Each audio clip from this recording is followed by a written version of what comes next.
దర్శకరత్న దాసరి నారాయణరావుకి మోహన్ బాబుకి ఉన్న గురు శిష్య అనుబంధం గురించి టాలీవుడ్లో అందరికీ తెలిసిన విషయమే.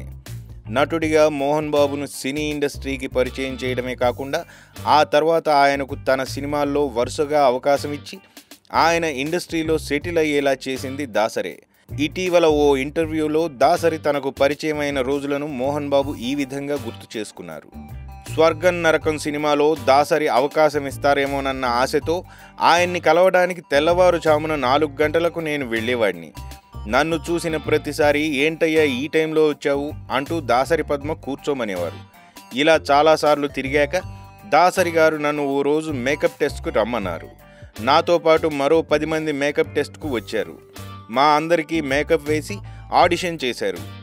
అయితే వేరే వారికి ఈ పాత్ర ఇప్పించాలనే ఉద్దేశంతో నేను చేసిన ఆడిషన్ను డైరెక్షన్ డిపార్ట్మెంట్కు చెందిన ఓ వ్యక్తి దాచేశాడు.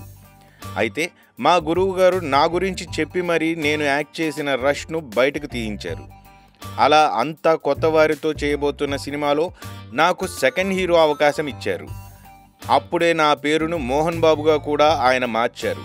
విడిగా నా పట్ల ఎంత ప్రేమగా ఉండేవారో నటన నేర్పే విషయంలో కూడా అంత కఠినంగా దాసరి వ్యవహరించేవారు.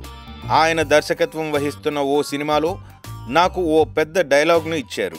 నేను టేక్స్ మీద టేక్స్ తీసుకున్నాను. ఫిల్మ్ అయిపోతుండటంతో కోపం తెచ్చుకున్న దాసరి నన్ను కాలితో గట్టిగా తన్నారు.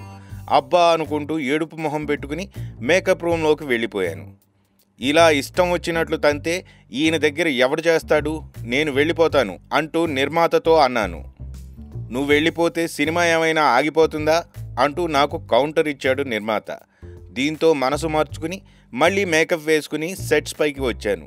వెంటనే దాసరి నన్ను చూసి ఏంటయ్యా నన్ను వదిలి ఎక్కడికి వెళ్తావు అంటూ భోలాశంకరుడిలా నవ్వుతూ ఆట పట్టించారు అని మోహన్ బాబు చెప్పుకొచ్చారు.